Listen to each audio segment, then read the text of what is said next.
So, here comes the question.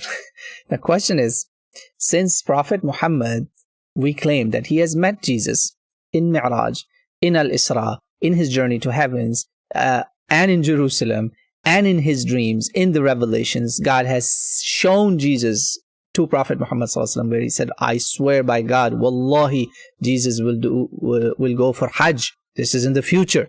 Prophet mentioned that. This is in Sahih Muslim 2877 and 1252, two different numbers. And so he will do Hajj. So Prophet should know how he looks like, right? Now, this is a collage. All the descriptions Prophet ﷺ gave, I'm going to tell you that a summary of it real quick.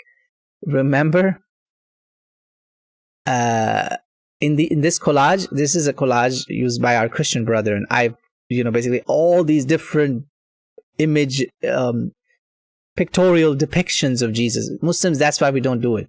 I mean, if he's in a black church, if he's in a church of African Americans, they wouldn't use a blonde Jesus there, pretty much.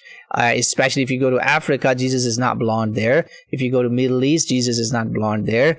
Mostly Jesus is blonde in like white among the white nations. So, green-eyed, blue-eyed. Remember, Jesus was born in Bethlehem, or in Jerusalem. Anyways, he was in Palestine. He cannot be blonde, right? He can't be blonde. So anyway, now I'm going to tell you what Prophet ﷺ said about Jesus Christ.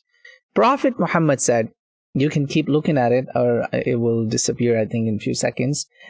This is what Prophet told us, and this is from the most authentic descriptions of Jesus Christ the Prophet gave us, and I have them from Bukhari and Muslim. It's a summary of all.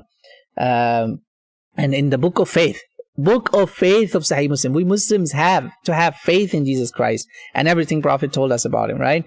The Quran does not speak of his descriptions. Prophet Muhammad does. Prophet describes it, and the words of hadith are beautiful. This says, na'at of Rasulullah. Prophet is doing a na'at.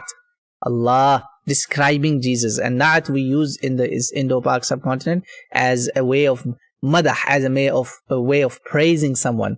He says, this is what he said. He says his face was sort of, his skin tone, Prophet said, al-hamratu wal-bayad, white reddish.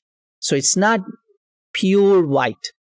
It's more toward the redness, okay, sort of reddish, glowy skin. A fair complexion, so he's not black. Then Prophet ﷺ also said that Jesus is marbu'ul khalq, beautiful. Ja'dun marbu'. The words are so powerful. It says his overall build was modest, not huge, like huge, very big, or not very tiny. Marbu'ul khalq, ja'dun marbu'. And then his hair looked like crispy and curly sometimes, and with some straightness in them. Curly but straight. Beautiful. Curly but straight with a crisp, well built, not tall, and as if you look at him as if someone has just came out of a shower. And that's about it. And of course, even in the future descriptions, the Prophet is telling us that we will see him. He says, I see him making a circumambulation around Kaaba where there are two people around him, two persons. God knows if it's two angels or two persons, we don't know. And Prophet said, the angels told me. See, that's why in the hadith it's most likely leaning toward angels. There are two angels, probably those who carried him. He says, I see water dripping from his hair, like drops of water coming from the hair. Subhanallah. He says, Sabat al-Ras. After ghusl, after shower, water is dripping a little bit. And he says, he said, beautiful wide shoulders, shiny face. And I asked them, who is it? They said, it is Jesus Christ. So Prophet ﷺ was introduced to Jesus in his dreams, in the revelations already. And then of course, then when he met him in Jerusalem, then when he met him in the heavens, he definitely knew who Jesus was and how he looked like. So he gave us some of it, inshallah. I hope you and I will see Jesus Christ, inshallah ta'ala. Ameen.